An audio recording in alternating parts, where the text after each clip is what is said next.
The following is a presentation of SIRTOBA Media and COMI Media Incorporated.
Welcome, one and all. It's that time again. It's time for Total Football Talk Extra, as we are here to discuss the Argonauts clinching second in the East Division with win over the Redblacks.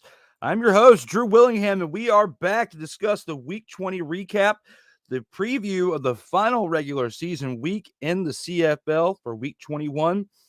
And I can only do that now for the 8th consecutive week on this special program with this man right here.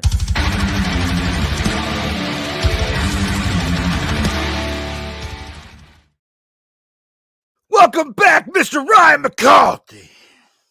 The X, get the X. Yeah. Total Football Talk Extra, here to discuss the extras within the game of professional football. And this week, we've been covering for 8 consecutive weeks here on this program that we've developed. Cole and I, Total Football Talk, just had episode 60 this past Monday. Nice. A lot of episodes we've been wrapping up in a little over a year, and to be able to extend that with this project, and then maybe after the CFL season, find other creative ways to discuss extra things within the game of other, professional football or the NFL. We'll have to see. But here and now, we have to discuss Week 20 in our review, and we have to do that here within the opening drive. All right, let's go. We got trips, right? At 42, 989. On two. Ready? And here at the opening drive, we review Week 20 within the CFL. And there were 3 teams that we had that were on bye, as it was the final 3-game week of the season. And, here for Week 20, we had the Edmonton Elks, the Winnipeg Blue Bombers, and the Saskatchewan Rough Riders on bye this week. Yes, on by this week, they were all 3 of those teams. Friday the 18th at 7, we had the Calgary Stampeders. Oh, man. Almost over with this one, with this team right here. I don't know who's happier, us or Stampeders fans. Both. Well, yeah, it's just been a wild ride for them this year, and not such a good way against the Hamilton Tiger Kitties in the lopsided game that was, between that and the other 2 games on Saturday. It was what it was for Week 20. And we're going to start breaking it down with the Friday game that we have right here. And we have to do that within the Friday edition games.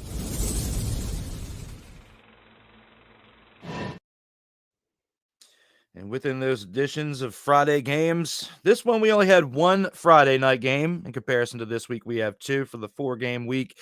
But with this, for Week 20, the Calgary Stampeders traveled to Hamilton to take on the Tiger Kitties. Last Friday at 7 p.m. Eastern time, 42-20 was the routing of this score, Ryan.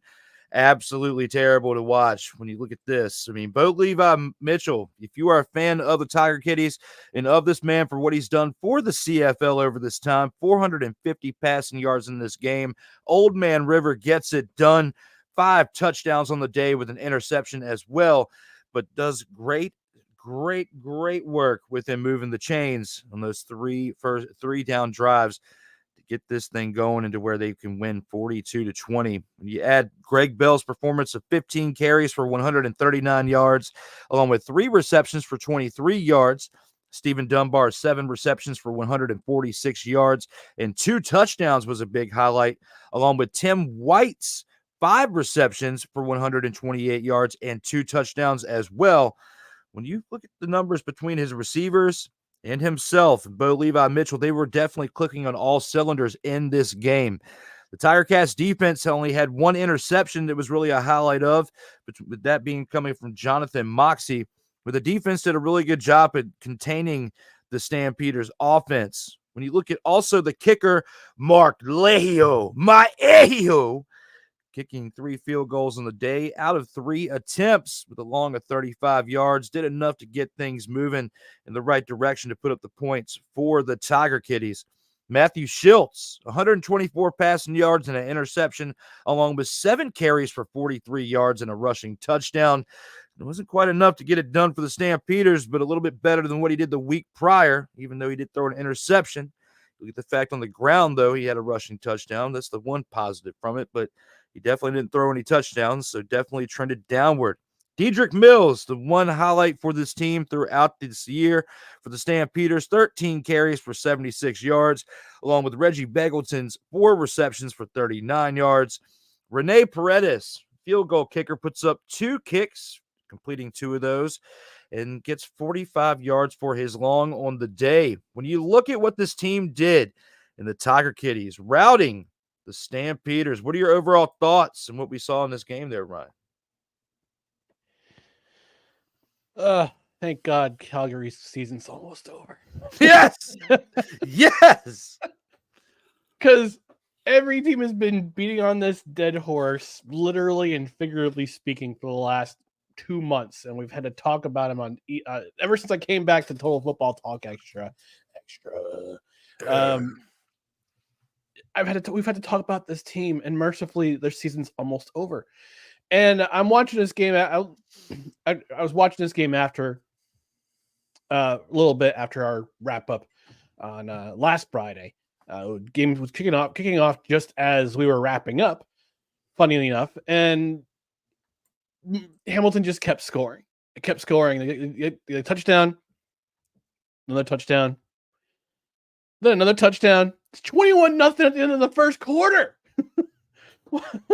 And I was like, where was this enthusiasm a couple weeks ago? But Bo Levi Mitchell, right now, there's this big debate in the CFL amongst fans right now. Here on different podcasts and different shows I watch or listen to. It's about Bo Levi Mitchell. Bo Levi Mitchell's playing for a team that's going to miss the playoffs. They're sitting at 7-10 after this win. But he's the league leader in passing yards. He had 450 passing yards this week. Basically didn't come out of the game at all. He was in the game for the entire game. I don't know if it was a matter of just getting his reps in and trying to make his case for the league most outstanding it's most outstanding player in Canada, not most valuable player. Sorry, a little bit distinction here. But he's making the case. Even on a 7-10 team that's going to miss the playoffs, he's making the case for it. Now, on the flip side, there's the conversation of a defensive player might win the most outstanding player. We'll talk about them. We'll talk about him in another segment or maybe another show. Actually, we'll talk about towards the end, in the 2-minute drill. Mr. Roland Milligan, who leads the league in interceptions. He's in consideration. He's in the talks for the most outstanding player. So it kind of harkened me back to 1998. Got to go back in the memory banks a little bit. Remember the Heisman race from 1998? It was Peyton Manning, and it was Charles Woodson. Who was going to win the Heisman that year? And this is the same type of conversation. History could be made this year if Roland Milligan earns the Western nomination for most outstanding player. Going up against Bo Levi Mitchell, one of these two guys are going to win most outstanding player, and one's going to be a defensive player. Hasn't happened in a couple generations. I think the 1950s was the last time a defensive player won MOP, and that's because he played 2 positions. and you got a quarterback from a losing team that is going to be winning. That could be winning the award. So Bo Levi Mitchell making his case for MOP, and I think he could possibly do it. There's not much to say because this was a family game, meaning mostly friends of players and family of players are watching this game. But it at least sent Hamilton Tiger Cats home on a high note, because at the start of the season, this wasn't going to be. This is kind of a lost season. Defense was a wreck. Bo Levi got benched, not because of a performance, but because of the coaching. Scott Milanovich wanted to see what Powell could do. Couldn't do a whole lot. Then Bo Levi Mitchell comes in and he's having a season he's having. So not much to say about this game other than just you kind of hope, if you're a Hamilton fan, that Bo Levi will be back next year. And the way that defense has been playing over the last 2 months has been nothing short of a miracle, considering where they were at the beginning of the season. And then you have Chris Jones coming in after being fired from Edmonton, fixing the defense, making them good again, making them shine. So if you're a Hamilton Tiger Cats fan, you're going home feeling, okay, if we can put this team together next year, if we run it back next year, maybe add a few pieces here and there, this team could go on a playoff run. And especially if Bo Levi Mitchell decides to come back. I think he's got one more year in his contract, if I'm not mistaken. That's what they said in the 2 and Out CFL podcast last week. So, yep, let's see if they can run it back. As far as Calgary goes, it's rebuild city. You gotta get yourselves a quarterback. Whoever's playing right now between Matt Schultz, Logan Bonner, and Jake Mayer, they're not doing it. So you gotta find yourself a quarterback. You got some decisions to make. You got one more game coming up tomorrow night. I could actually decide the outcome of the West Division, depending on how Winnipeg does in the early of the afternoon. So, yeah, this was I kind of knew this was going to happen, especially after the first quarter. It's 21-0 at the end of the first quarter. I'm thinking to myself, this is going to be a long game if you're a Calgary Stampeders fan, and it's going to be happy times if you're a Hamilton Tiger Cats fan. And I was right. Yeah, you were.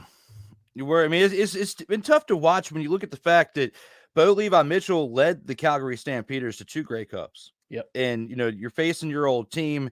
It's good for him. You get to, one up your old team and demolish them 42-20, as we'll pull that graphic back up. This was definitely a routing in this past week. He comes in, he showed why he led them to those 2 Grey Cups. Yeah. We've seen flashes of that in those 7 wins that we've seen from this team this year. At least, with them doing this and getting to 7 wins with the way this season started for them, very similar to like the Winnipeg Blue Bombers as well. Ending on a high note is definitely big here for this team. And if you, like you were talking about the fact that you've got them under another year contract, you make some moves during this off season, throughout the winter into the spring, you may have something cooking, next year, if he can still put up 400 plus yards, because this isn't the first time we've seen him do that this year. No. Put up 400 plus yards, 450. I mean, you can put up a good case, so you get a couple more weapons, a little bit better protection in certain areas and defense. At the same time, they could put up even more numbers. Yeah, I mean, you've got a good 2-headed rushing attack with Greg Bell and Steven Dunbar. You can interchange those guys. They can catch out of the backfield. They can get the hard yards if they need to. I mean, they both ran for over 100 yards. Dunbar had 146. Greg Bell had 139. They had almost 600 yards total offense in this game. They had 583 total yards, 450 in the air, 156 on the ground. So you got 2 guys who can do the stuff. I'm sorry, that was Stephen Dunbar reception. Sorry. But you got Greg Bell and James Butler. I don't know. I think Butler's either Bell or Butler are free agents this year. You got to keep one of those guys, if not both of them, just to get the run it back. Run it back. You got a good team. It unfortunately got up to a bad start, but you've got a decent team. You can keep the core together. Have Bo Levi Mitchell in the backfield the next year. This team could be back in the playoffs in no time. It's just when it comes to the Calgary Stampeders, And when it comes to what we've had to watch this entire year, it has been absolutely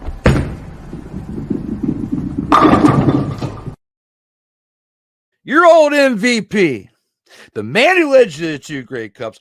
You go to his town now, the one that he has recreated into his own, Hamilton, and you get served the big fare.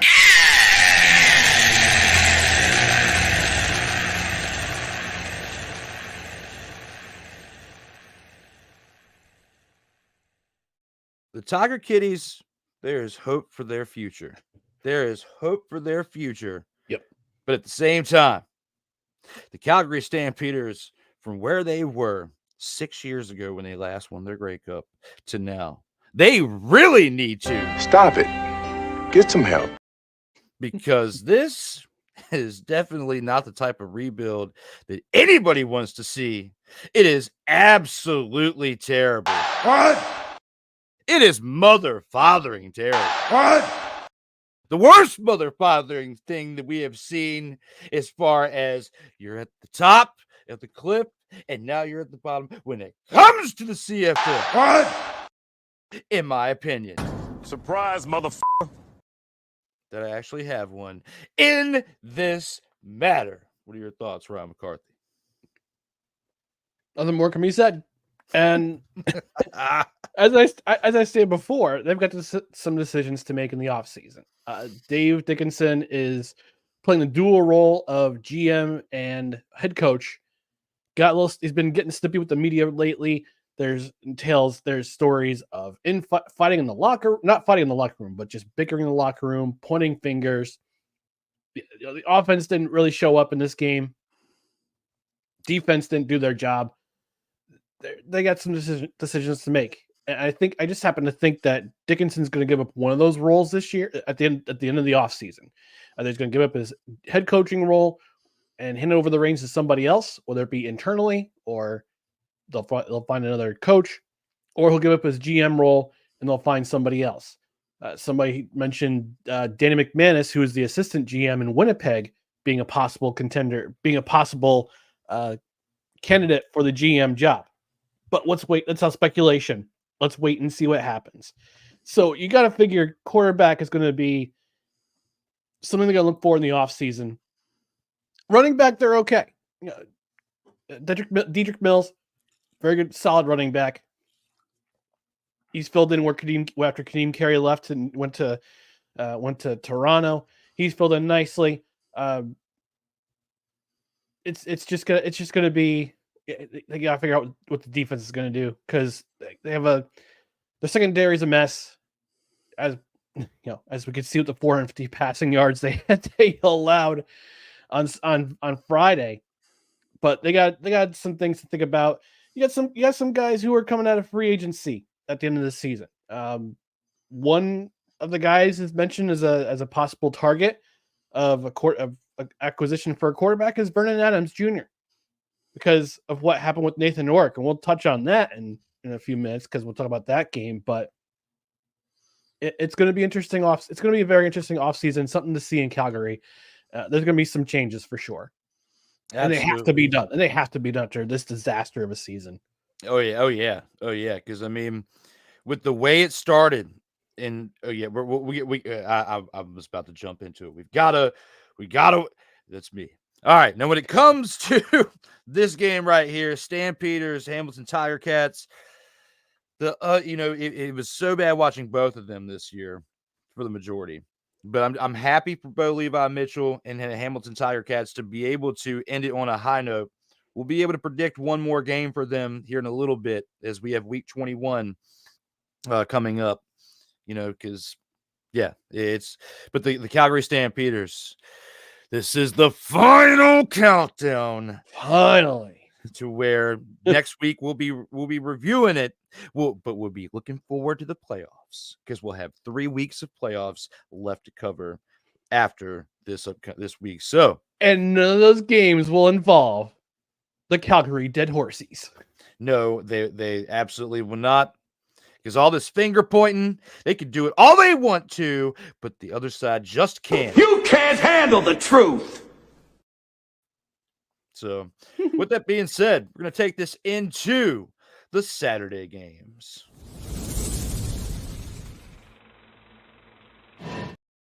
So this past Saturday, there were 2 games. There was one at 3 and there was one at 7. We have a game of the week that we have to pick within this as well. So let's take a look at the 7 o'clock game before we get to the game of the week, because this was an absolute beatdown. You want to talk about something that was from the last game happening, that actually happened in this one royally.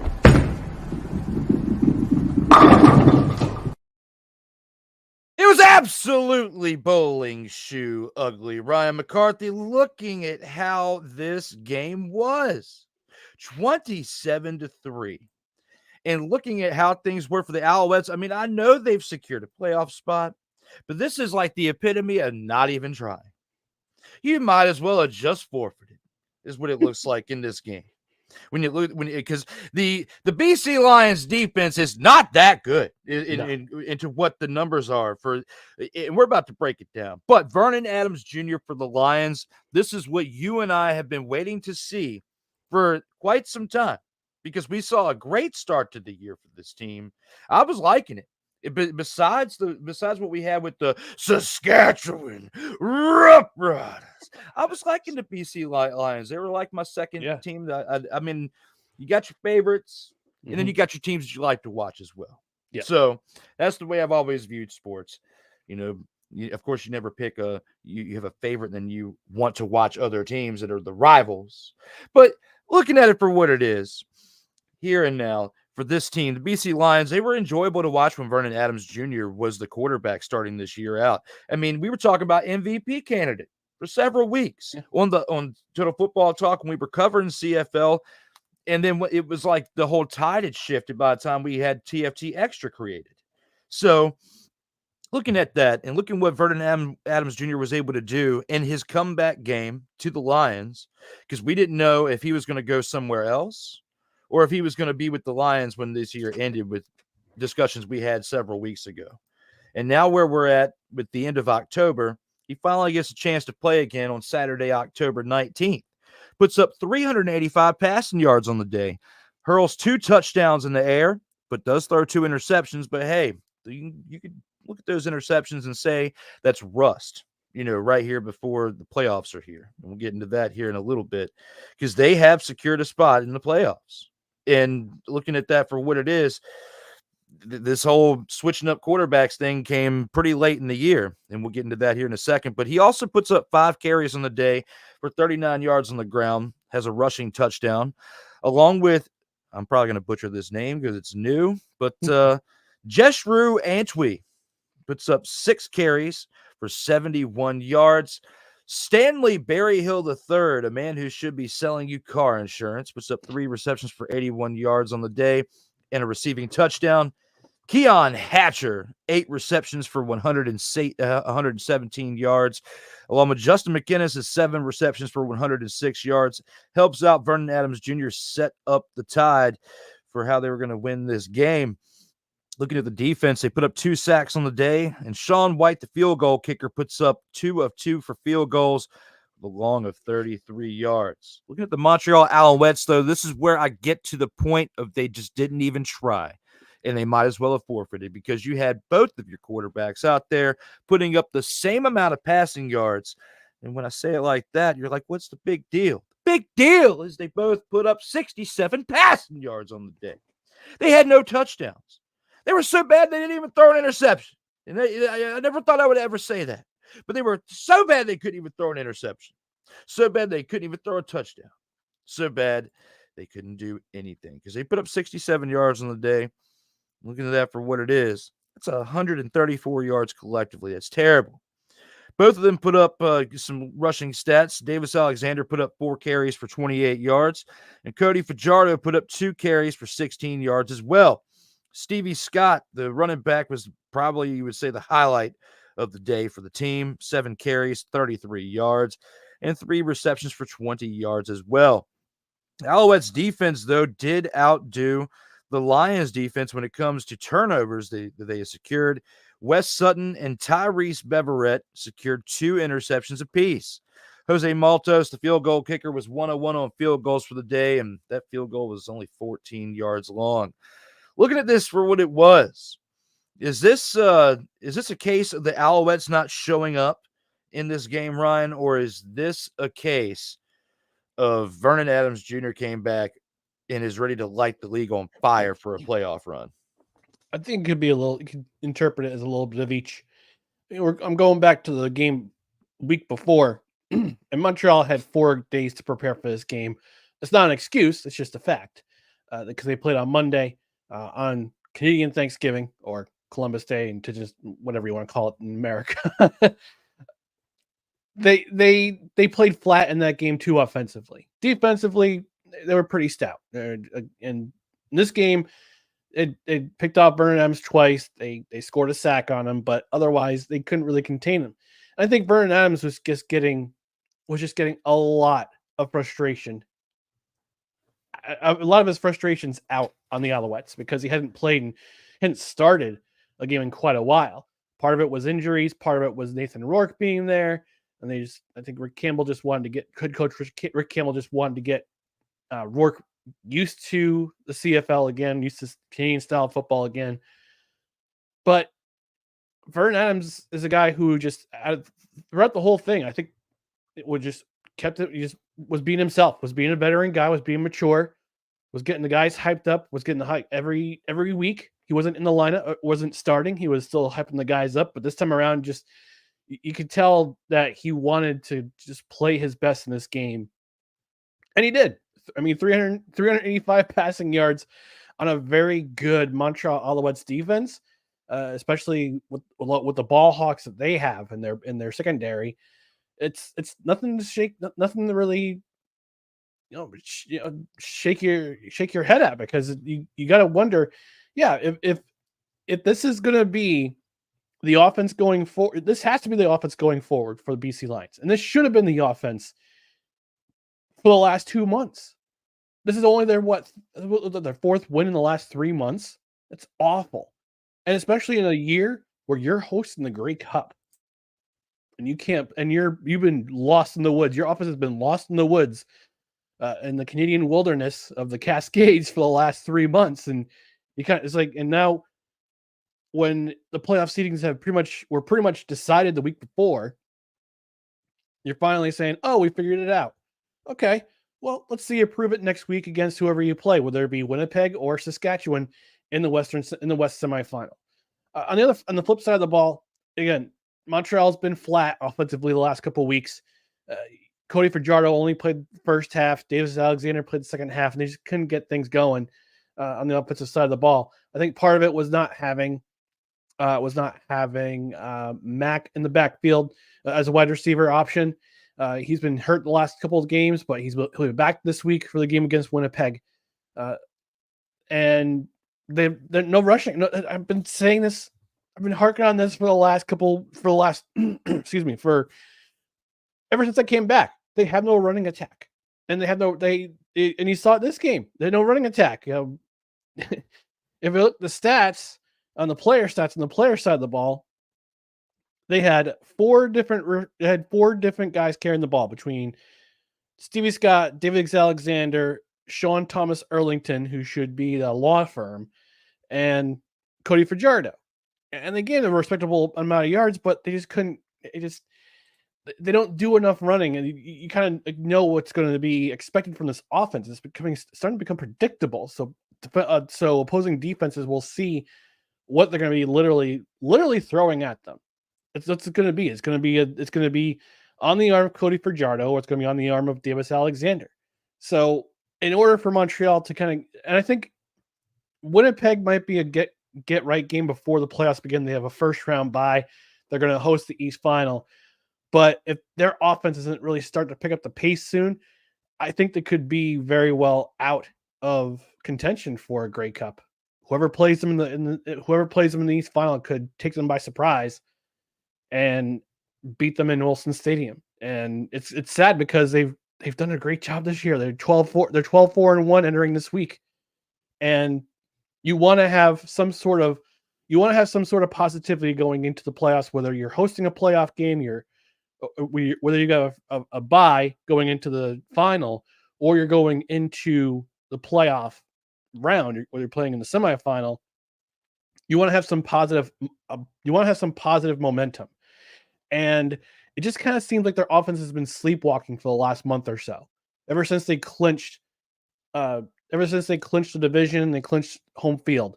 It's just kind of the defense is holding their part. They've been holding their end of the bargain, but their offense is just kind of sleepwalking, and it's not great coming into the playoffs. Yeah, it's definitely not great going into the playoffs when you look at how they've treated things management-wise within this team. Looking at that quarterback position, and we were riding high on Vernon Adams Jr. starting the year. I was really liking what I was seeing. I was claiming, you were claiming, Cole, same thing. Well, all three of us claiming that he was MVP candidate for the league at that point already. Looking at it for what it is, but is it like Bo Levi Mitchell's situation where they have another year on his deal? Like, because this is his third season with the team. I believe they have one more year left, and here's the trick: Vernon Adams' contract is fully guaranteed. So, if they decide to trade him, whoever's going to pick him up, whether it be Calgary or Edmonton, they pick up his salary. So, I don't know what the situation for Nathan Rourke's contract is. They're paying him a whole lot of money. I believe he's one of the highest paid players in the CFL. For the next 3, because they signed him for 3 seasons. So if you want to win, you're gonna make a decision at the end of the season. All right, this guy gives me the best chance to win, but this guy costs this much money. And actually, they both earn pretty high salary for quarterback for this league. So if Vernon Adams wins a Grey Cup as a starting quarterback for the BC Lions, they win in BC Place on November 17th. This is going to be a very difficult decision for the BC Lions going forward in the offseason. But that's the offseason. On the here and now, right now, I'm saying Vernon Adams is the starting quarterback going forward. Yeah, because after this week, this is their bye week. This is their time that they can reset and they get a little extra practice time. Get a little bit of rest for some of those players that need it in this moment, because when you come back, you're in the first round. You're in the CFL division semifinals, and it's still not determined who we're going to see quite yet. Depends on how the Rough Riders do this weekend, if they're going to get the first round bye, or if they're going to have to play the Lions in this game. But we will talk about that more here in a little bit, as we have to now look at what we have as far as the game of the week. But between the game of the week, between the first 2 games, it's definitely some blowouts. It was definitely lopsided between the Friday game and the Saturday game that we just covered.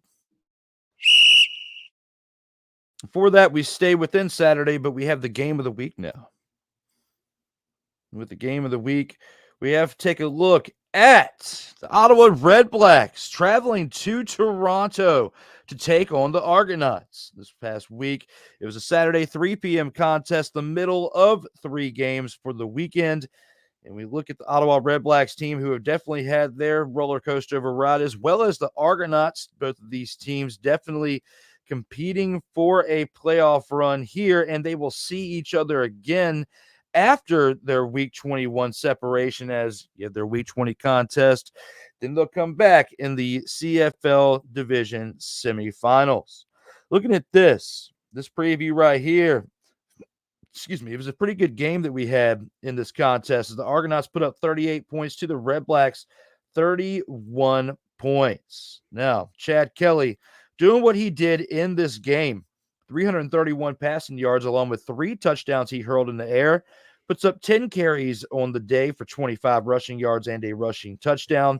Kadeem Carey, the running back for the year on this team, 14 carries for 55 yards and 1 rushing touchdown. Also has 2 carries for 14 yards on the day. Mekhi Polk, 3 receptions for 104 yards, along with a touchdown, has been the spark for the receiving core this year. Dejan Brissett, somebody we really haven't talked about this season, puts up 5 receptions for 67 yards, but puts up 2 receiving touchdowns in those 5 receptions to help the Argonauts to a 38-31 victory. Argonauts defense also contributes 3 sacks on the day with an interception by Tavares McFadden. And our boy, the kicker for that team, our boy Liram, puts up some points on the day. He put up 1 of field goals, and that going for 36 yards. Got on the board, but with the extra points within the touchdowns, it all adds up to where he contributed 8 points on the day. Great job, Liram.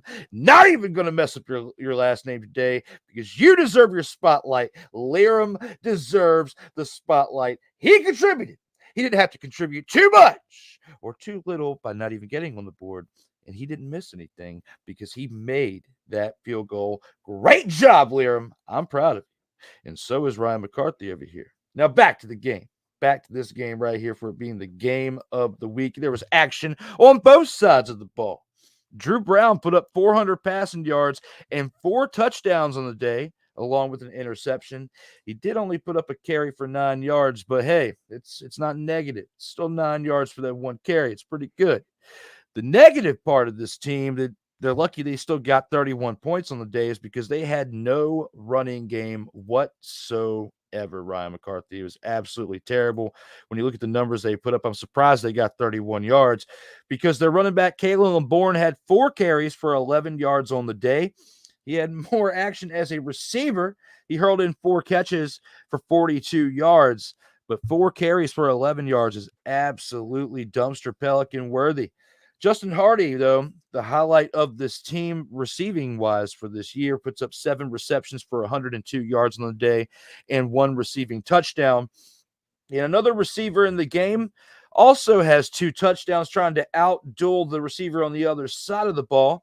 This receiver being Braylon Addison, putting up 8 receptions for 74 yards and 2 receiving touchdowns. Khalil Pimpleton got in the action and setting the tone, didn't get any touchdowns, but he had 7 receptions for 114 yards on the day.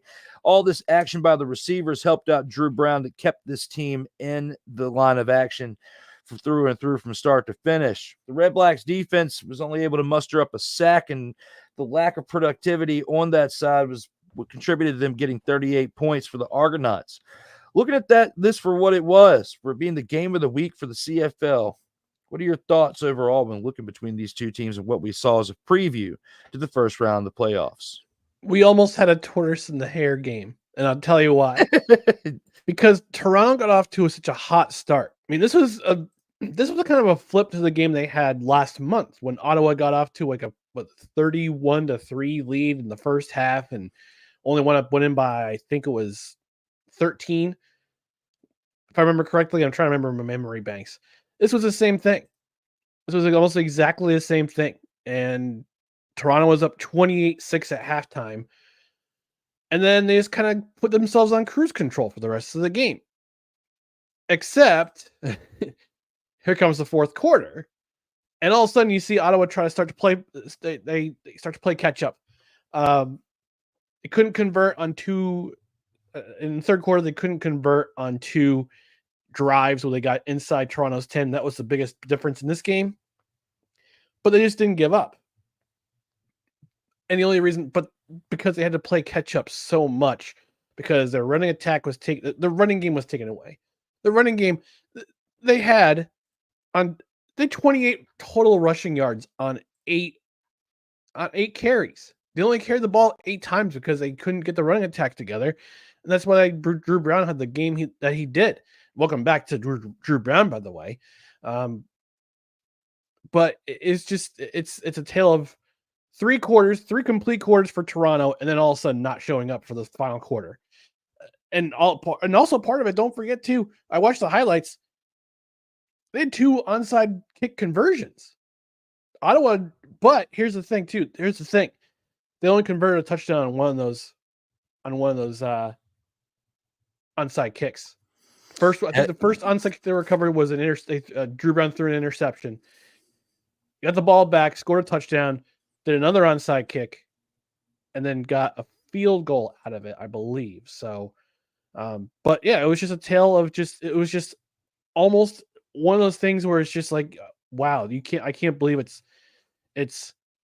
38-6 and 38-6 at the end of the third quarter. People are starting to celebrate, or they're starting to leave. And it's like, nope. Don't leave yet. No lead is safe in the CFL. We've seen it time and time again. Very much akin to the Arena Football League. No lead is safe. And it was same kind of thing in this game. Chad Kelly just doing Chad Kelly things. 331 yards, 3 touchdowns, 1 on the ground. He's always going to have 1 on the ground because he's that kind of quarterback. But he's starting to develop chemistry especially with Mackay Polk. But we've seen that over the last month or couple months since he came back from his severe suspension. So you're starting to see Mackay Polk kind of come out of his shell a little bit, be a contributor to this offense. Had 140 yards receiving, defense doing their thing, 3 sacks and interception. Toronto, dare I say, look, we saw it last year with Montreal. They went on their winning streak all the way to the Grey Cup. Had the home playoff win, beat Toronto in Toronto, went down to Hamilton, over to Hamilton, and they beat Winnipeg and won probably one of the biggest Grey Cup upsets in a very long time. You're starting to see the same kind of thing happen in Toronto. Toronto's getting very hot at the right time. Their defense is playing great. Their offense is putting things together between Chad Kelly Chad Kelly's arm, what Kadeem Carey can do on the ground. And dare I say, this team, you can see this team in Vancouver on November 17th. What's interesting about Toronto's Grey Cup, though, the last 9 appearances they've been in the Grey Cup, they've won. I'll have to look at to see how many Grey Cups they've been to the last time they lost in a Grey Cup, but I believe it's the last 9 appearances in a row that Toronto has been in the Grey Cup. They've won the Grey Cup. But for Ottawa, I think on the flip side, Ottawa, they have to win. They have to win this week. This is a great chance for them to wrap up second place and have their whole first home playoff game in quite a long time. And they missed out on the opportunity because they couldn't get out of the gate, and they had to play catch up with the rest of the game. And with Drew Brown coming back, good for him. He's back in the lineup. He was sparking the offense, especially in the fourth quarter. But the defense let them down. They were down 38-6 by the end of the third quarter. Their defense was just, you could see the deflation on the defense. Only 1 sack on the day, and how many total yards given up? 436 yards total given up. And it was just not a great game for the defense, who has been rather solid this year. But over the last couple of weeks, after Darius Pickett's injury, this defense has been disappointing at best and underachieving at worst. So, this is a golden opportunity for Ottawa to get back on the horse, and they just couldn't do it. And Toronto now is hosting the playoff game next Saturday. So, good on Toronto. Congratulations to you, Ottawa. Got to pick it up. And the fact that they won't have home field advantage, it could result in them taking another.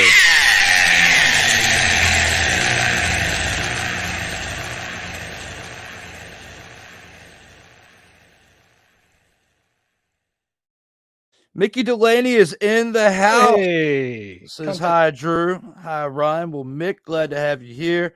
Officer Delaney, see ya.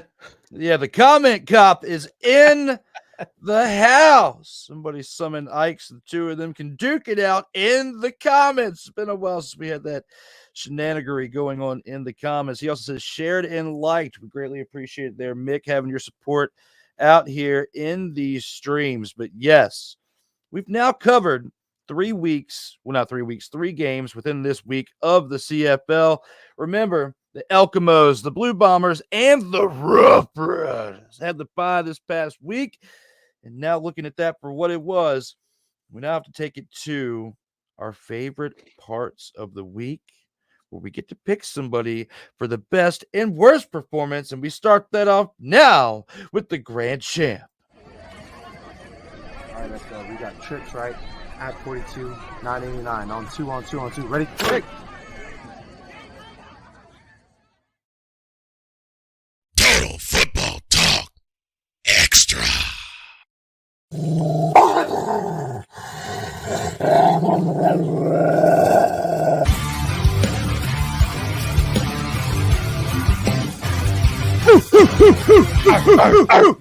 Where my dogs at? One of them's right over here, Mr. McCarthy. The other one was in that transition right there. Kyle Johnson. Looking at this right here now when it comes to your choice for Dog of the Week in the CFL, Ryan McCarthy. Here's your choice for Dog of the Week. My choice for Dog of the Week is a man who I've started to believe in, and that would be one Bo Levi Mitchell. Nice. Yes, the season is lost for the Hamilton Tiger Cats. Made a valiant effort to try to make a playoff push.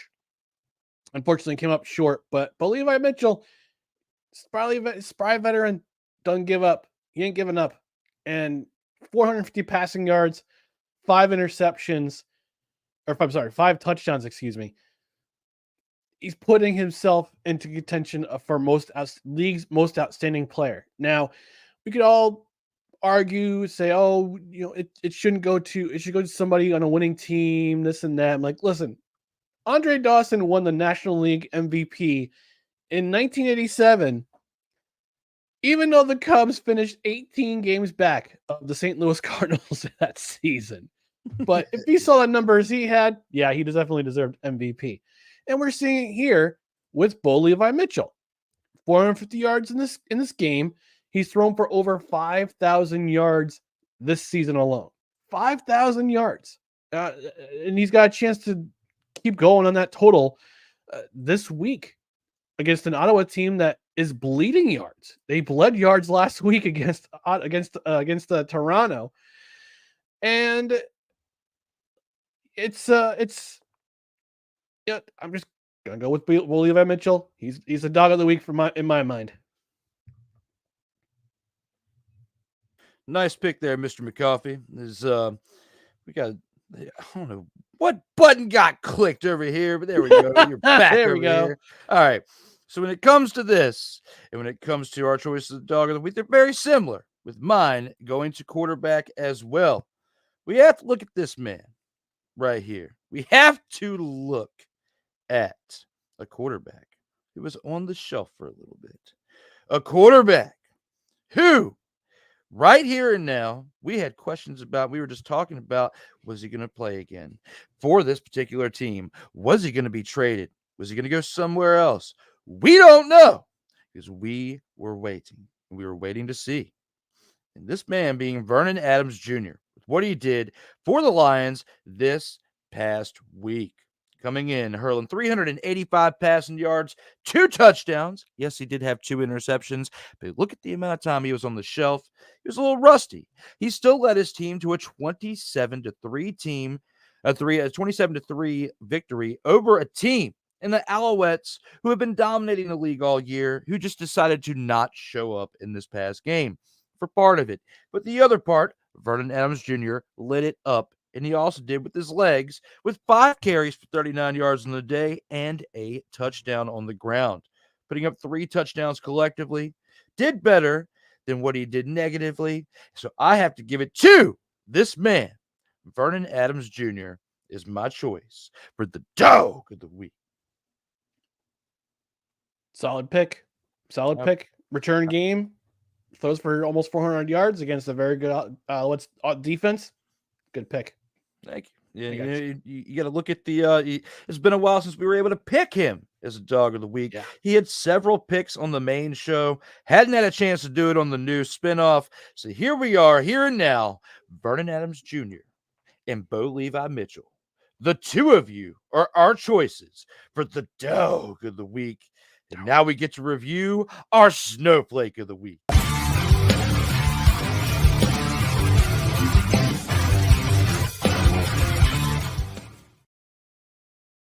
Total Football Talk Extra.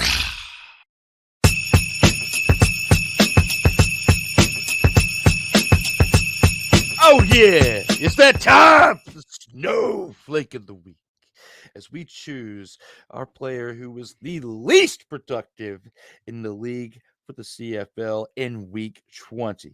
As we look here right now at the snowflake of the week, or if Brian McCarthy wants to go to the NFL and talk about anyone, I will give him that wild card today to hear his choice for a snowflake of the previous week for week 7 in the NFL or week 20 for the CFL. It is his choice for the snowflake of the week.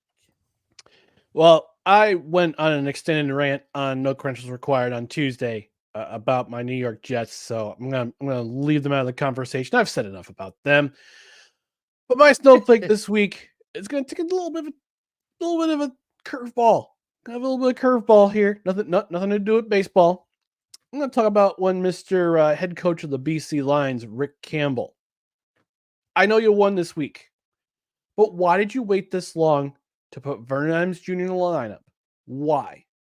I understand the need for putting in a homegrown Canadian boy in the lineup in Nathan Rourke. You want to give him the big contract. Got to make sure he's back in the fold after his failed time in, I would say failed time in the NFL, but you know, his extended time in the NFL, things didn't work out between the Jaguars, the Patriots, the Falcons, and the Giants. That didn't work out, so bring him on in. All right, cool. Got Nathan working the lineup, and then what happened? The offense just seemed to kind of get lost. They just got lost, and you saw weeks where this offense was just terrible. With Nathan Rourke in the lineup. They'd win one game, they'd drop 3. Win another game, drop another 2. Win one game, drop another 2. Win their final game of the year. Only because Vernon Adams Jr. is back in the lineup and healthy. And if you had made this decision earlier, you wouldn't be 9-9. Your team would not be 9-9. Your team would still be fighting. Well, actually, your season's over. Current regular season's over, but your team would still be in the conversation for hosting a West semifinal game, or maybe even hosting the Western final. Instead, you're sitting at 500 at 9-9, 18 points, because that's how it works in the CFL. And now you're trying to figure out if Vernon Adams is going to start again this week, or this coming week in the Western semifinal, where you could be knocked out. And that season, that hope of hosting the Grey Cup on November 17th goes poof, and you could possibly lose your job. You've done a great job turning the BC Lions around. You got to the Western final last year, and actually the last 2 years you've been in the Western final. Great. You haven't gone over the hill yet because Winnipeg's tough. Winnipeg's basically a dynasty. I would say a dynasty, but they've gone to 4 Grey Cups in a row. Where was this urgency a couple weeks ago when you were fighting for that number 1 seed? There was no urgency, and you said, all right, well, we are where we are in the playoff seeding. Let's just throw Vernon Adams in there and see what it's like, throwing spaghetti against the wall and seeing what sticks. That's exactly what happened. Great, Vernon Adams Jr. 385 passing yards in his return, but you could have had much more than this leading up to where you are now. And now you're not playing this week. Gotta wait to see who you play next Saturday night, whether you're going to be in Winnipeg or you're going to be in Regina, Saskatchewan, when you could have been the conversation weeks ago and you just failed to execute because you had to stick with your guy who you're paying a whole lot of money to. And he wasn't playing to the level he was back in 2022. So my snowflake this week, even though you won this week, head coach, BC Lions, Rick Campbell. I like it. It was definitely a great pick there, Mr. McCarthy, because the big tale of woe we've seen with the Lions, their quarterback position, and throwing Nathan Rourke out there and all the buzz, all that stuff. Somebody had to shed some light on it, and you just did. And I'm going to shed some light on something else that has been an absolute one of these to watch all year long. It has been an absolute. It's been this.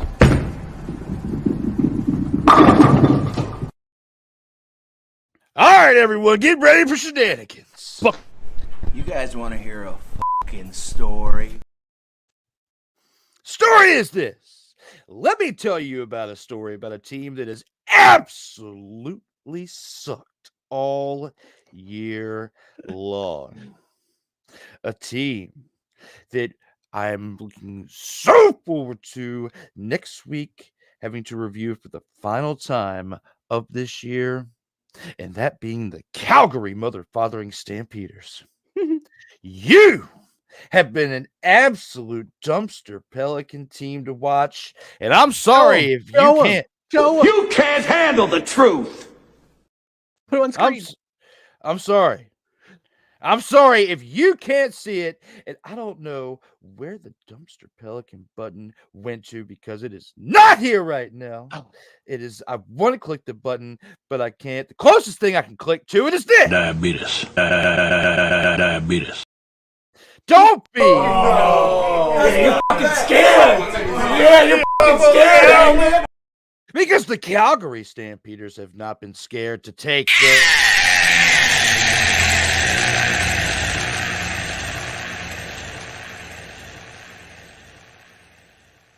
Let me talk to you. This team has needed to. Stop it. Get some help.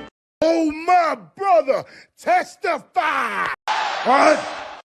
This team has been absolutely terrible to watch, and we broke it down earlier in this episode. When you look at the stats that they put up, Matthew Schultz, quarterback number 17 for this team, a man who has probably been drinking too much of the Schlitz on the sideline, coming out there, putting up the numbers that he has been doing. Look at what he did in this past game, 124 passing yards with an interception, along with 7 carries for 43 yards. Congratulations on the rushing touchdown, but your team still got mollywopped by the Tiger Kitties, 42-20. A man who has been your rushing leader for the entire year, Dedrick Mills, going out there, putting up 13 carries on the day for 76 yards, was a decent amount of production on the ground, but you couldn't even make anything positive come out of that because your defense gave up 42 points. So looking at it for what it is, you need help with the defense because your defense has probably been the worst in the league of the entire CFL all this year, which is why you have put up 12 losses on the year. You needing this is a total understatement. Stop it. Get some help. I mean, even this man was saying this about this team if he could see this team today. Now, that is absurd. It's absolutely terrible to watch. I mean, cue up Charles real quick. That's terrible. You know, when it comes to the greatness of clicking the button, Acknowledge me. this production is brought to you by SIRTOBA Media, where the struggle is real to be awesome. And watching all of these transitions was way better than you having to endure a Calgary Stampeders game from start to finish. My rant of the snowflake of the week, I'm talking about the entirety of this 2024 season of watching the Calgary Stampeders play from the beginning to end. They are my snowflake pick for this week. They are my overall snowflake pick for the entire season if I had to pick a snowflake of the season, because this has been something terrible to endure if you are a fan of this team. I feel bad for you. I feel bad for Brett the Hitman Hart. I feel bad for all of you over there who support this team. But I will tell you this, as somebody who just endured a 4-13 season for the formerly known as the Redblacks, the COMIs, mainly named as the Commanders in the NFL, if you tough it out and your team makes the right decisions in the offseason, even if it has to be an ownership change, general manager, head coach, whatever the case may be, along with the staff putting up the results on the field, then you may see the type of turnaround that the team formerly known as the Redblacks have seen in the NFL. Here in the CFL now, though, you are my pick based on the production that you put up in this past week, 20 points to 42, and the way that you did it, especially the production out of your overall team, mainly your defense, you are my choice for the snowflake of the week. I have nothing more to add. Hell, there's snowflake of the year in my book. I mean, Yes. Come on. It was terrible. Yeah. It was terrible to watch, but we've got great things for you guys to watch if you stick around, as we're going to take it to the 2-minute warning, or 2-minute drill, in my opinion. My apologies. Wow. The Calgary Stampeders got me so jacked up that my tongue twistedness has taken me into a different realm. But here and now, let's take it to the 2-minute drill.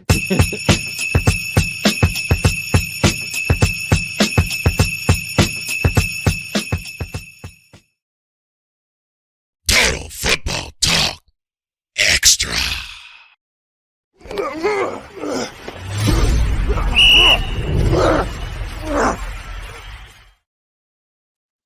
And here for the 2-minute drill, we're going to take a look at the upcoming week that starts tonight here in about 37 minutes. It's 7 o'clock p.m. Eastern time.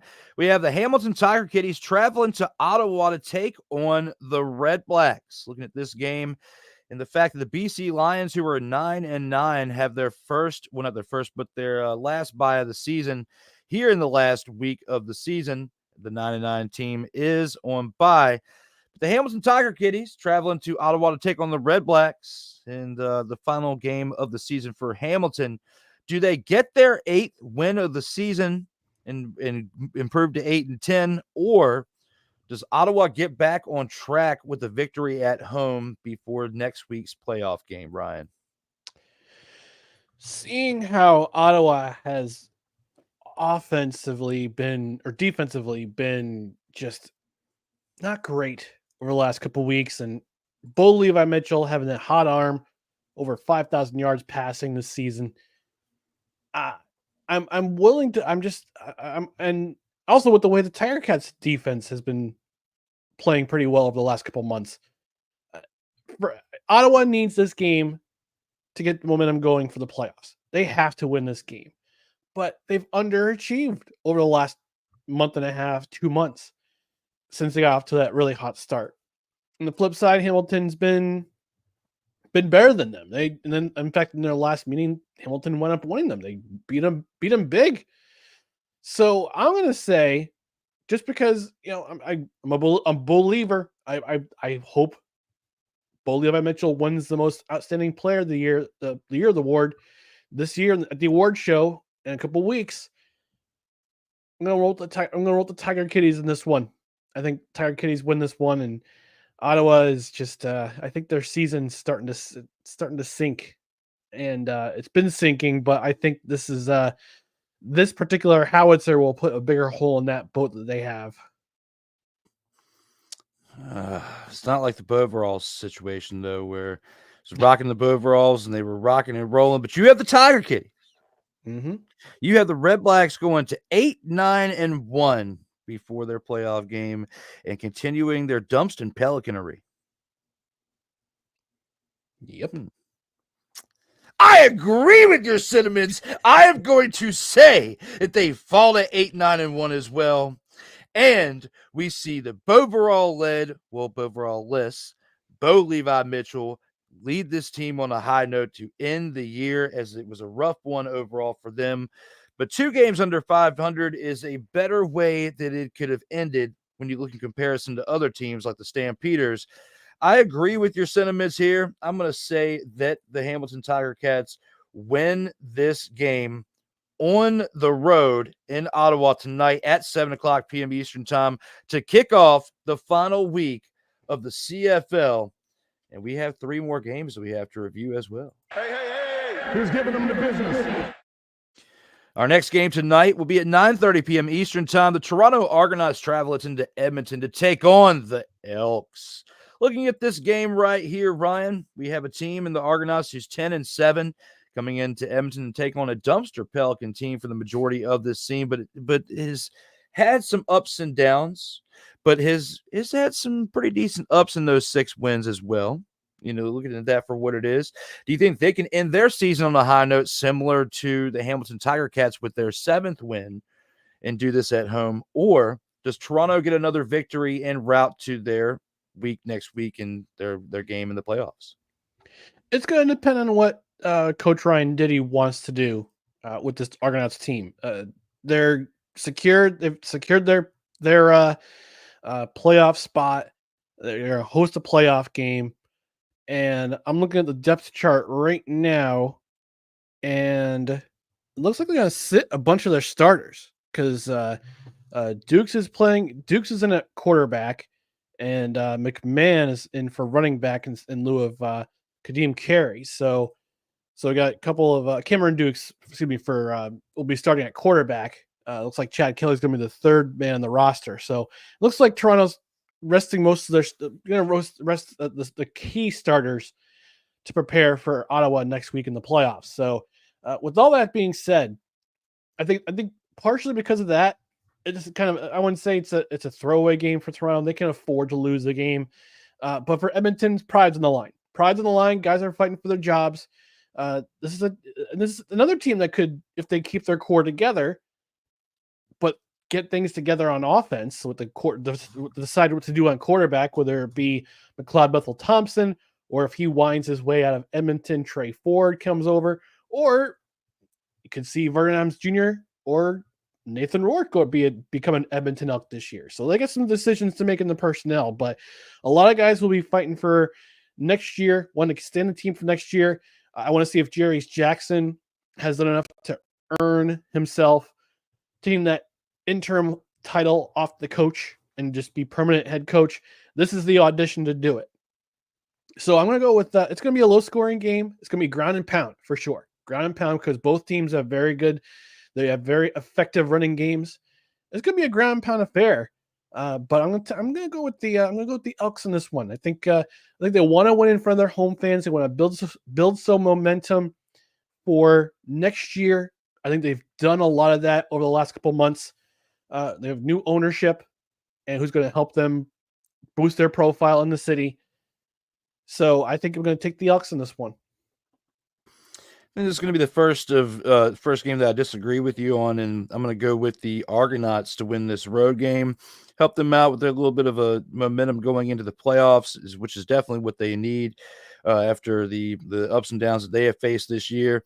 It would be good to see another team that's under 500 ended on a high note, and I won't be surprised if your prediction goes your way. But for the sake of debate, I'm going to go ahead and pick the Argonauts to win this game on the road for our second Friday night game as we wrap that up for the CFL with these 2 games. But now let's preview the 2 Saturday games that are tomorrow. And here with that, we start with one of 2 games that the winner and how decides if somebody plays the following week or if somebody has the bye in the CFL semifinal division of this CFL playoffs. As we have the Winnipeg Blue Bombers, who are on the road this week. They are 10-7 at this point in this season. Traveled to Montreal to take on the Alouettes, who have secured a first-round bye in this playoffs, who are 12-4-1. Saturday, 3:00 p.m. Eastern Time. Who do you have winning this game there, Mr. McCarthy? This is a tough decision to make. I looked at both depth charts while you were introducing this game. Everybody started on each side. Every starter it's an important game for Winnipeg because this decides the division. They win. If they win, if ever themselves a bye, they've won and they go to the playoffs they go to the Western final, earning themselves a bye. Montreal, they're just playing to get things right. Cody Fajardo starting, Austin Mack is coming back, Walter Fletcher will be back in the lineup. So I think they just want to retool for the playoffs, and it'll depend on how long they'll be in the game. Are they going to play the first half and have the starters rest again in a very important game for Winnipeg, or are they going to play all 4 quarters? So I think it's going to depend on whether they play all 4 quarters. And it's a really cool thing that what the CFL did with these two teams. They're bookending the season, so they play them. Montreal won at Winnipeg in week 1 of the season. I wound up beating them handily but this was when Winnipeg was having their growing pains, so to speak. So this is a very different team playing against Montreal. It's going to be another smash mouth game, but this time it's going to be on the defensive side of the ball. So it's going to be important for one of these teams to establish themselves. And I think Winnipeg can do that because they have the better running game. So it's going to be a very close game, but I'm going to take the Winnipeg Blue Bombers in this one. I really like your take. I really do. There's a really good chance that will come into fruition. But for the sake of the Saskatchewan Roughriders, I'm going to say that the Alouettes win this game. And the main reason why is because you're coming off of a loss. You have not been doing well in the month of October right now at this point. With certain ways some of these games have gone. And for the momentum to be back onto your side, because it's so hard once we've been on a steep decline, even if it is regular season and you've already locked things up multiple weeks in advance, it's going to be hard for them to flip that switch, even with the week off they're going to have because of the way they set themselves up for the playoffs. So I think for them, they need this win going into the bye week. Mm-hmm. And it's huge for them in their run to the Grey Cup. That makes more of an impact than the Winnipeg Blue Bombers just getting in or having the week off. To them, to the Alouettes, what you're saying, I totally get that and support that too. But in order to have some type of declaration on each side, I feel like I have to pick this team and the Alouettes to win. They need this for their momentum, because if not, if they take this loss to a team that will be in the playoffs, regardless if they win or lose this week, just like them, it could set them up to go backwards. And the same thing for the Winnipeg Blue Bombers too. Don't want to take anything away from that, but at the same time, I feel like the Alouettes need this more to save their season, because they have been hyped as the favorite for the Grey Cup all year. But if they take multiple losses going into a bye week, I don't think that that's going to bolster well for them. That's why I have to go with them as they're my choice for who's going to win in this 2-minute drill. Hey, who's giving them the business? And now we have one more game to preview for Saturday. This one being a 7:00 p.m. Eastern time game. When it comes to the Calgary Stampeders, we finally are here at the end of the road where we do not have to talk about them. To the end of. All right, I'll stop. I don't have the great dulcet tones like Mr. Johnson does. I can carry a tune, but not that far. No, neither one you or I can come anywhere close to it. I will. That's why I click buttons. But right here and now, for this, we've gotten to that point. Next week, our review, it will be it for the 2024 season of this week. But let's get to the beginning of that. This is the preview of the review for that, and that being their road game where they are 4-12-1 going to Saskatchewan to take on the Roughriders in the home game, the final home game for Saskatchewan of this season. The Saskatchewan team 9-7-1 are guaranteed a winning record regardless if they win or lose. They are also guaranteed a playoff spot, just like the Blue Bombers, whether they win or lose. But it's big if they win this game and the Blue Bombers lose their game, as I had just predicted in the previous game, for them to potentially have a first-round bye in this upcoming playoff run to the Grey Cup. Now, at this point in your prediction, you picked the Blue Bombers to win, okay? Mm-hmm. So it's not that much of a big deal if the Rough Riders win, if the Blue Bombers win, because it's already locked up if the Blue Bombers win for the first round bye. So at this point in your prediction, I'll let you carry that into your pick for here. But who wins this game regardless? Are you going to go with the Saskatchewan Roughriders based on who they're playing? Or are you going to go with the Calgary Stampeders ending their season on a decent note? Yeah, I'm going Saskatchewan. Okay. I'm looking at the depth chart right now. They're going to play all starters are playing. The only question marks here are AJ Willett. He's a game time decision. He's been practicing the last couple of weeks, but they had got the bye week to get healthy. So he's a game time decision. So is Keyshawn Johnson. Give him the damn ball. Samuel MLS, he's a game time decision. Roland Milligan Jr. is a game time decision. So regardless of whether those guys play or not, this is a team that is building up momentum going into the playoffs. And yeah, the bye week is the bye week. It's just an extra week of rest, and it just happens to be at the right time because they were rolling into the bye week with a 4-game winning streak. That game against Calgary in Calgary, where they went on a bye week and they have been coming off of that losing streak, that got the momentum going. And I think, yeah, they'll be watching the scoreboard from 1 o'clock Central or 1 o'clock. I forgot if they're a Mountain or Central.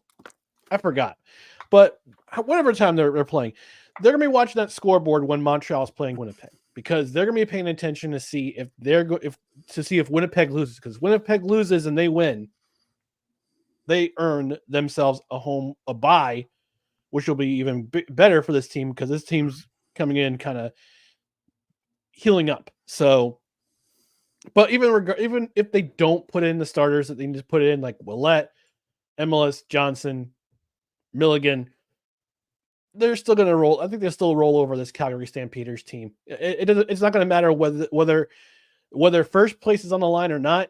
I think they just want to get momentum going into the playoffs for the next week. So I'm thinking Saskatchewan's going to be a runaway. And based on the hype that I laid down before going into this pick, I'm going to agree with you. Saskatchewan, Rough Riders fans, get ready for another win. Get ready for a fun playoff run, in my opinion. And I hope we get to continue to talk about them in the weeks to come.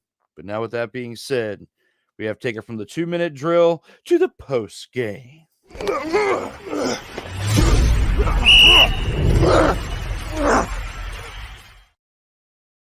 Total Football Talk Extra. As long as it's one. It's great. I love it. I hope it actually is recording. Listening to it. And here with the post game, we just reviewed the week that will be. It starts off tonight with these 2 games, and the 2 games that are tomorrow here in the CFL. Ryan, when it comes to your final thoughts going into this final week of the CFL, what's your overall take on everything going into this end of the 2024 regular season? So I warned Drew ahead of time in our messenger. I said, Drew, I gonna have a hot take coming in for post game for closing thoughts this week for the CFL. It's not gonna involve the NFL. I'm kind of, we'll talk about that. By the way, no credentials required tonight, 8:30. Come join us for happy hour. It's gonna be a fun time. Ding. But my post game thoughts has to involve the scheduling. And I know the CFL's trying to do their thing with, I wouldn't say they're competing with the NFL. I know they're trying to be kind of they're trying to establish themselves, especially in the 21st century, as a league to go to, as an alternative to the NFL. And I enjoy the CFL. I've enjoyed the CFL since my late teens, early 20s. Been following this league for quite a while. But looking at the chaos we've had this year, coming into the final week of the season, there has to be some sort of thing where 2 teams vying for playoff positioning, they should be playing at the same time. And I come back to these 2 Saturday games between Winnipeg and Montreal, Calgary at Saskatchewan. You have Winnipeg, Montreal first, and then Calgary, Saskatchewan right after. But by the time Winnipeg, Montreal wraps up, it may not matter, which kind of sucks because you got 2 teams vying for the first overall seed in a division, and in one of the most chaotic seasons I've ever witnessed personally. This year has been absolute madness, and I'm here for it. I'm here for it, CFL. I'm an American fan paying attention to your game. Yeah, you got to make a way for this scheduling to be flexible. I mean, I think they need to install some flexible scheduling like the NFL does. Now, I understand there's 32 teams in the NFL. There's only 9 teams in the CFL. Let's try to get ourselves a 10th CFL. Come on, let's get on this. Let's get on this. It's the 21st century. We're in the 2020s, for God's sake. Can't get yourself a 10th team. But I think the scoreboard watching would be an absolute thrill to watch, especially if they put these 2 games on Saturday head to head against each other. And you can do that.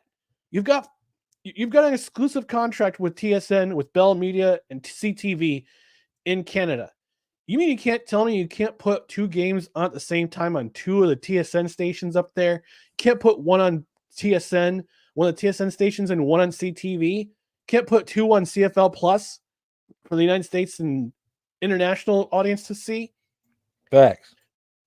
This would have been the most chaotic ending to a season if you had put those 2 Saturday games against each other, because it's kind of akin to decision day in Major League Soccer, in English Premier League Soccer, where every team is playing, and not only is the Premier League, the championship on the line, but also relegations on the line.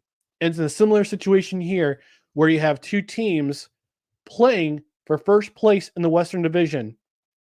And instead, it could be a meaningless game at 7 o'clock Eastern time when Saskatchewan plays Calgary. Like CFL, we got to think this through. We got to allow ourselves to have some flexible scheduling where we have, especially in chaotic years like this one, where every game, every point is going to matter up until week 21. So I just think if it's next year, if I was commissioner of the CFL, if Randy Ambrosi, commissioner of the CFL, is listening, let's get some flexible scheduling on the line here. And I know some stadiums are shared resources, Montreal, Calgary, like pretty much, with the exception of Saskatchewan, Winnipeg, and Hamilton, and BC.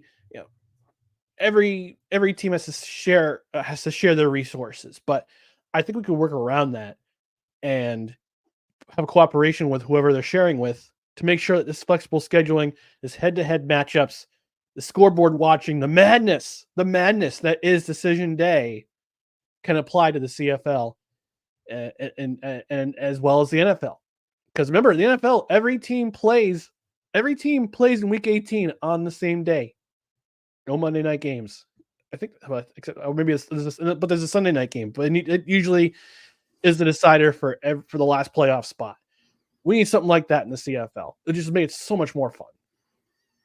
I agree with you because, I mean, yeah, we don't see teams. There's no buys for teams in the NFL throughout the last few weeks because of how critical that time is for determining playoff, teams and seeding and so on and so forth. So, yes, I'm in total agreement with you with everything you just said. That was definitely a great hot take to end the show there, Mr. McCarthy. Definitely great. And I can't top that. Not today's episode. And there's not much, that we have left to say because we've laid it all out there for how this season has been. We are now at the final part of it. We've now just given our final preview of a regular season week for the CFL. It's definitely been a pretty cool transition. This is episode 8. The Total Football Talk Extra. Through this episode, we now have 68 episodes between Total Football Talk and Total Football Talk Extra through this week. It's definitely been a fun project between the two. The fact that, once the NFL season was over, Cole and I were able to keep the show going with covering the UFL. And then after that, as that was winding down, we got the CFL that's kicking off. So to have that and then to be able to pay homage or whoever wants to say it, to the fact that was what kept Total Football Talk going, with taking a spinoff and making Total Football Talk Extra, just goes to show we've still had some great content within the past 8 weeks. And a huge shout out to Ryan for being able to be part of 7 of those weeks. And now the fact that we will be able to talk about playoffs and we will know 1,000% who's going to be where between the Rough Riders and the Blue Bombers after this week. looking forward to covering that at the start of next week's program. We also have a comment from Mickey who says, "Where's Ike?" Well, I don't know. Haven't seen Ike in a couple weeks. You know, he might be back. Who knows? Who knows where Ike is? But when it comes to that, basically just wanted to take this time, since I couldn't top what Ryan was saying in his take, to thank all of you who've been tuning in, whether it's been live or in the replay. And I do have one more show that's going to be here tonight. The Commanders Gridiron Report will be in about 20 minutes. I'm going to knock that out before I go to work. Ding! Yes. As I have to go into work, as I'm on call to help out for a few hours. Well, probably more than a few hours tonight. But after that, I'll be on a vacation for almost a week and a half, for a little over a week. And I got to get some things done. But most importantly, since it is football related, and I'll talk more about it in the upcoming broadcast of CGR, I'm going to see them live this Sunday. I've also got the jersey they'll be wearing, the black jersey that just came in the mail the other day. I'll be rocking their uniform while they are rocking said uniform, and it is a Terry McLaurin jersey, so I am hyped. Going with my dude Paul Kelly, so he'll be checking out the show here in a little bit. But other than that, everyone, we now have to get back to the main thing that we say, as we do at the end of every single, episode. Hope you all enjoyed it, for one, as I was hiccuping my way through the end of it. But, you know, like Cole says, in life, like a tackle, keep your head up. Keep going until the whistle blows. Can't say it as great as he does. He's a great storyteller, but you get the message. And as always, from Mr. Ryan McCarthy to my side, to me, stay safe out here in these motherfathering streets.